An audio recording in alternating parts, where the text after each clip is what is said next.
G'day guys, welcome to this episode of Aussie English. Today I'm going to be breaking down this video from Tristan Kuhn's channel on YouTube, 20 Dirty Australian Slang Words and Phrases. Now I haven't listened to or watched this video yet. I have no idea how dirty, filthy he's going to go. So as a disclaimer and a warning, if this is not your sort of topic, turn it off now. And if there are children around who you don't want to be allowing to listen to this sort of stuff, also turn it off and listen in private. Anyway, let's just get into it and see what he has to say.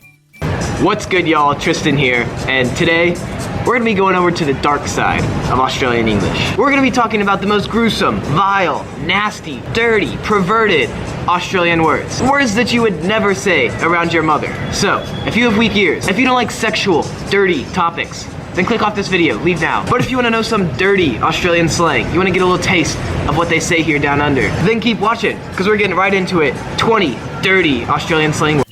Alright, so it sounds like they're going to be dirty words, and they sound like they're not going to be for children or your mother's ears. So again, you've been warned. I haven't seen this yet. I'm going to react to it, so let's see. Number 1 is a slapper. A slapper is a slut, a whore, a dirty slapper. Number 2. Alright, slapper. I think I've heard of this being thrown around, although I think it's usually spelled S-L-A-P-P-E-R, though it's not a slang term that I have ever used myself, and I don't think I've heard many people use this around me at all either. Is a wristy, or a rough wristy, and that means a hand job.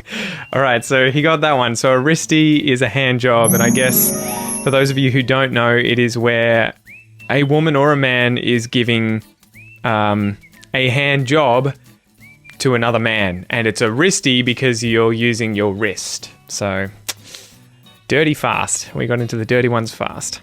You're giving someone a wristy or a rough wristy, then you are giving them. I haven't heard them say rough wristy before. That just adds another level to it, like they're doing it with sandpaper or something. Jesus. A hand job. Number 3 is shag.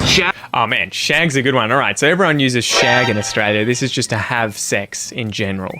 It's kind of a little bit crass in that I wouldn't say, I wouldn't use it the same way I would say something like to make love to someone. I wouldn't refer to my wife and say, yeah, we had a shag the other day, unless I was really trying to be silly, stupid, informal with my mates, generally who are going to be guys. I wouldn't use that in front of other women, usually, unless, you can tell it's very informal and they get Aussie slang and, they're not going to be phased. But yes, a shag is the act of having sex. To shag someone, to have a shag. Very popular in Australia. Shag means to fuck, to have sex. You gonna shag? Yeah, we shagged. But if that is not a dirty enough way to say sex for you. I don't know where we get it from. I don't know what shag originally meant. But yeah, it definitely means to have sex in Australian English. Don't worry, because we got another one. And that is root. This is a good one too. So root, sorry, I should probably let him finish, but root is how Australians would refer to, again, like a shag, having sex. We had a root. I rooted her, she rooted me, we had a shag. But Americans will use root in a different way from Australians to mean to support a team in sport. Australians will say to support a team in sport or to barrack for a team. Americans will say root for a team, and this always seems to make the average Australian sort of giggle a little bit, because how is having a shag going to help your sport team? To get a root, to get some sex, to have sex. I don't think women would ever say this. This is strictly for the boys. You get a... I don't know about that. I think that there would be certain women who would probably say this, but again, it's vulgar language, it's informal language, it's slang, so you're not going to use this unless you're with very close friends informally, and it's kind of a laid-back, fun time where you're having conversations about this sort of stuff. But yeah, in general conversation, it's probably not going to come up. A root last night? Oh, fuck yeah, man. Got a root. In similar fashion, we got number 5, which is a root rat. A root rat is a sex addict, someone who really likes sex. Always looking for sex, always... A root rat. I've never heard that one before. A root rat. Someone always looking for sex. All right, that's an interesting one. I guess I learned something in this video. Something to mention is in Australian slang, we will use rat to sort of mean It's kind of a derogatory term for a person. It's not gendered, so it could be a woman, it could be a guy. It doesn't really matter too much, but that, you know, you'll call someone a scum rat, or you might call someone a real surf rat, you know, and the idea would be they love doing that sort of thing. Like if they were a surf rat, I would imagine. I don't know if that's a thing, but a surf rat would be someone who's a young kid or a small guy who just loves going surfing all the time. You know, he's a beach rat, surf rat. But yeah, never heard root rat before. Hooking up with people, always chasing after someone in the bars. You know, that, my friend, is a root rat. Number 6, and that is crack a fat. If you crack a... Oh my God. These are terms that I used when I was a kid, you know, when I was probably in primary school and we were first learning about our bodies, especially in sex education classes, right? We get those from grade 5 or 6 when we're about 11 years old. And, you know, the person teaching the sexual education class might say, let's talk about erections. And one of the kids might be, is that the same thing as cracking a fat? So cracking a fat is to get an erection, to become erect in Australian English, to crack a fat. But that's very childish language. It's something that young children or maybe young teenagers would use. You might also hear get a boner. That would be something that, if I was going to use a vulgar way of talking about getting an erection, I would say, you know, I got a boner, or he got a boner, or I can see his boner. But I would say that way, way, way over crack a fat. That just sounds humorous and young. Fat, that means you're getting an erection. You are getting a stiff boner. Number 7. Another one would be a stiffy. And that was from when I was a young kid too at primary school, you know, oh my God, he's got a stiffy. He's got a stiffy. And that would be a stiff penis, a stiffy, making it Australian slang, so he's got an erection. And we got gobby. Getting some gobby is to be getting head, to get a blowjob. Gobby is definitely one of my favorite dirty Aussie words.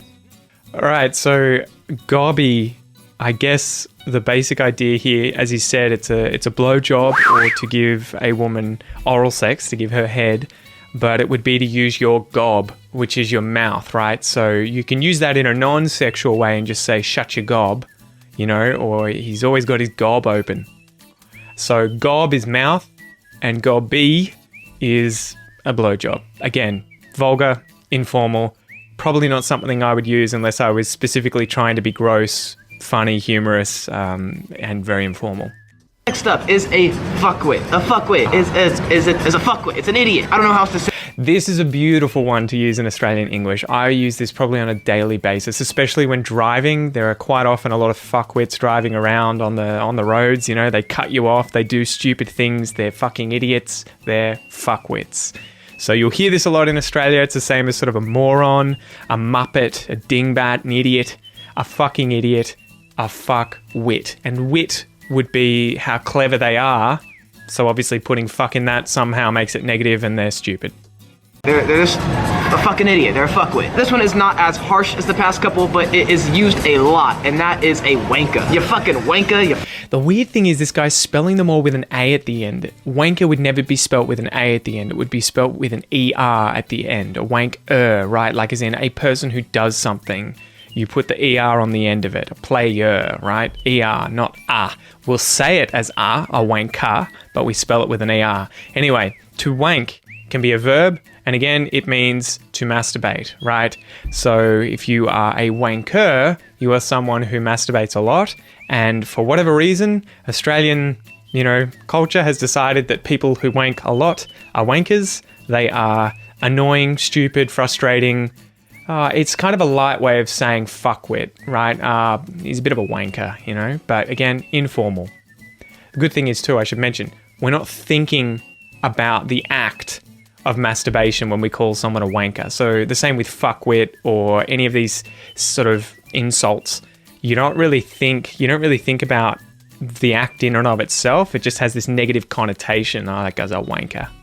Fucking dickhead. A wanker is just like a dickhead. Someone who's, I don't know, kind of like an asshole, an idiot. Hard to really pinpoint a definition of wanker, but I'd say the closest word to it is probably a dickhead. A good example would be someone who makes stupid jokes all the time. You know, oh God, he's just always doing that. He's a bit of a wanker, but you know, he's an alright guy, but can be a bit of a wanker. It's a fucking wanka. All right, now the next three, I did not learn from hearing people say them, but I learned them from Cards Against Humanity Australian edition, where they have some cards that are related to just Australia, and I gotta say, some of those cards are pretty good and taught me some real dirty Australian slang.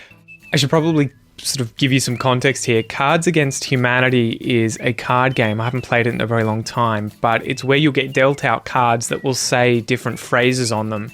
Quite often, extreme phrases, like married a Nazi, and then the black guy walked in, or, white people are, and you have to kind of use these cards to bring them together to make really horrible statements. And that's why it's called Cards Against Humanity, at least as far as I remember.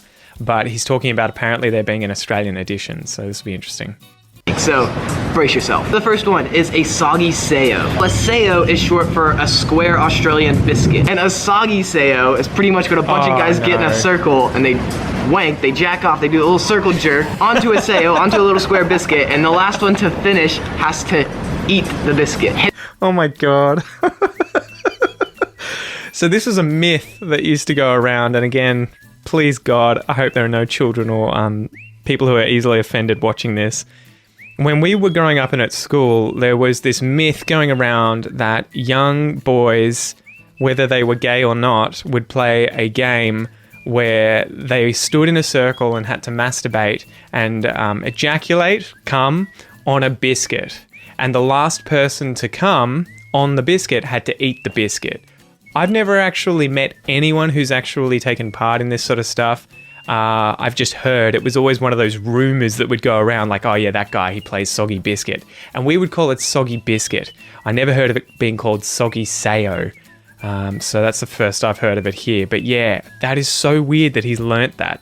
And it's so weird that that's obviously going around in other parts of Australia. I always thought that was just a dumb rumor from my school.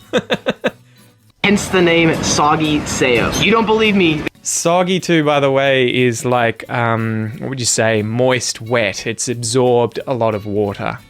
And apparently he's found it on whatever this is, the slang dictionary online. This is literally the definition on Urban Dictionary. Oh, it's interesting there. Game played by homosexual or confused young men, usually at boarding schools, although I don't know why school is spelled S-K-O-O-L, such as Trinity Grammar or King's.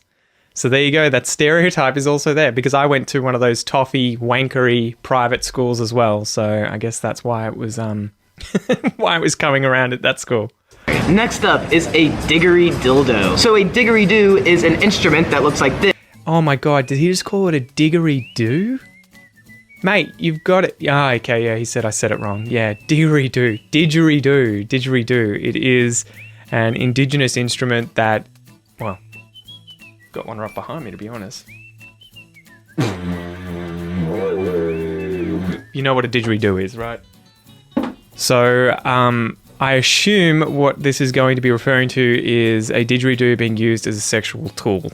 A dildo, which is something that is phallic, resembles a penis, and is used for intercourse with men or women. But I've never heard didgeridildo.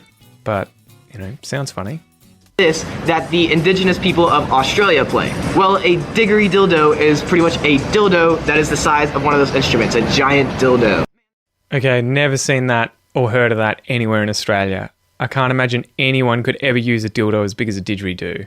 That chick is loose as a goose down there. She could take a diggery-dildo. Next up, we got dry as a witch's tit or dry as a dead dingo's donger. And this just means you're really thirsty, but not thirsty for like water, like thirsty for beer.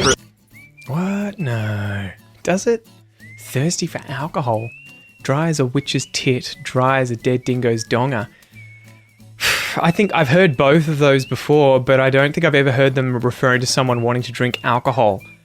Someone might refer to the desert as being as dry as a witch's tit. And I don't know why witches have breasts that are dry. Don't know. I get the dry as a dead dingo's donger, which is referring to the dingo dog being dead but having a penis, a donger, that is very dry because the animal's dead and dried up in the outback, I guess. But again, I've only ever heard it used for either describing an environment as being very dry or really crassly to describe a woman as being very dry downstairs. Again, this is not very common. It's kind of a stereotype, but yeah, that's how you're going to hear it used. I've never heard it for thirsty for alcohol. Thirsty for another drink. The bartender's moving slow. There's a big line. Ah, man, I'm freaking dry as a witch's tit. Next up, number 13, and that is bat or crank. To have a bat, have a crank. He's talking about masturbation again. So this is to have a wank. To bat, I guess it would be like playing cricket. To bat, because you got a piece of wood in your hand, maybe. And to crank, I guess that's kind of like if you were, you know, cranking something. A mechanic might crank something, I guess. You know, crank shaft. You're pulling on a lever kind of thing. Both of them are talking about masturbation. Means to masturbate, to jack off, to jerk it, choke your chicken. To jack off, to jerk it, they're American versions.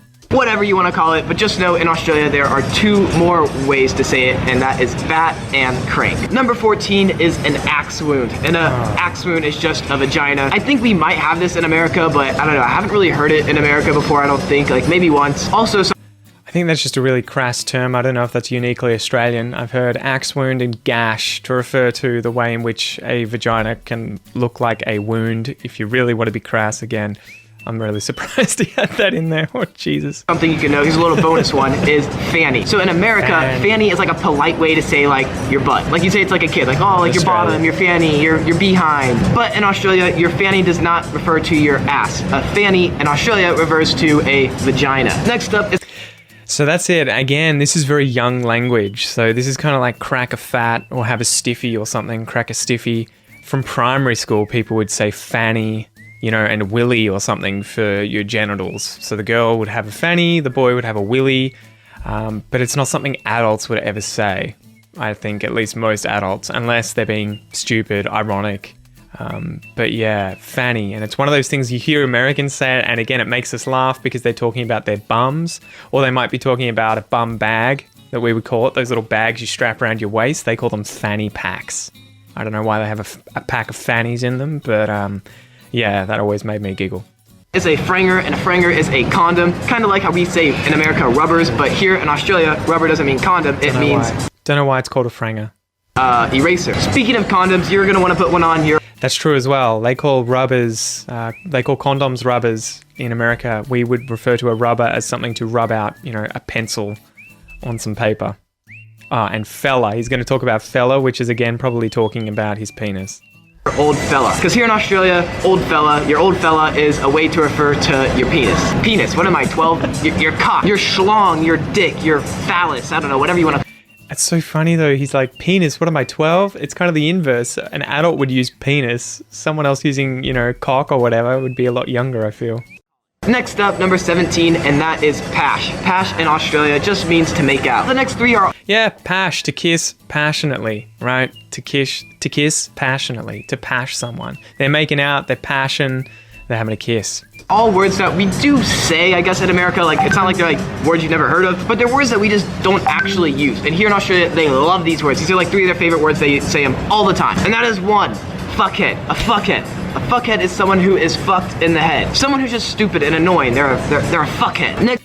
I'm surprised Americans don't use that. I'm pretty sure I've heard Americans say fuckhead before. I didn't think that was uniquely Australian. But again, that is just someone who is an idiot.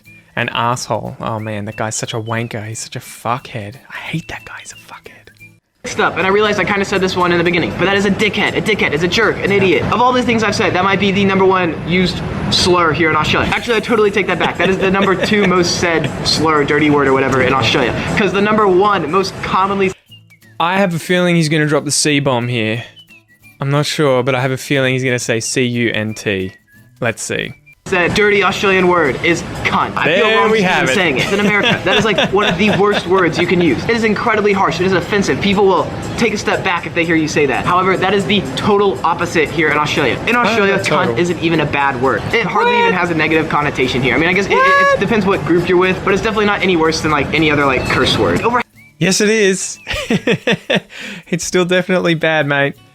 But yeah, you will hear this used all the time in Australia. It can be both an insult or a compliment. My dad always says this, you know, it's an ironic word where someone can be a total cunt, meaning they're a very horrible person, and someone can be an absolute mad cunt or sick cunt, and that's like they're an awesome person. They're just great. They're the best. It's, you know, this is my mate Billy, and he's a fucking sick cunt. He's so good at skating. He's an absolute sick cunt. He's a mad cunt. And this guy, Bob, oh man, I hate that guy. He's a total fuckhead. He's a total cunt. Absolute cunt. Man, I feel bad saying all these words, but it's good to sort of give you some reference, right? Some material to learn about this stuff. The other thing is, I would personally avoid using cunt to describe a woman unless it is I'm trying to describe this imaginary woman as the worst person, the most horrible human being that I can imagine insulting. So you may imagine that you're a liberal in Australia, or not a liberal, rather someone on the left, and they hate Pauline Hanson. They might refer to Pauline Hanson, who is incredibly conservative, as a cunt. Half the time that they use it is in a positive way, like, he's a good cunt, he's a good guy, he's a good man. Oh, dude, he's a fucking mad cunt, sick cunt, dirty cunt. I don't know, you can just put it with whatever. I don't know about dirty cunt. I don't think I'd say that. That guy's a dirty cunt. I might say that if the guy's really filthy, like he makes bad, sexist, dirty jokes. Oh, he's a cunt. He's a dirty cunt. Where do you want? I do have to say though, it really does just fit the Aussie accent well, because I cannot say it. Like this, for this video is like really the only time that I've said it. However, when I'm around Aussies and they say it, it's like when I first came here, I was kind of like, oh, like you know, it catches your attention. Now when they talk and they say it, like I literally just in one ear, out the other. It's like any other word. If you want to learn more Aussie, it gets desensitized by it. Anyway, so that's it for today, guys. Hopefully you learned some stuff. Hopefully you didn't get too grossed out, right? Hopefully it didn't make you feel gross, sick, disgusted. I don't normally talk about this sort of stuff, but I think it's important to sort of, you know, allow you to become aware of this kind of material as it is out there. And particularly if you're a bloke in Australia, you are likely to mingle with other Australian blokes, guys who use this kind of language, okay? So anyway, with great power comes great responsibility. So use these swear words wisely, and if in doubt, go without. Anyway, I'm Pete. Thanks for joining me, and I'll see you next time.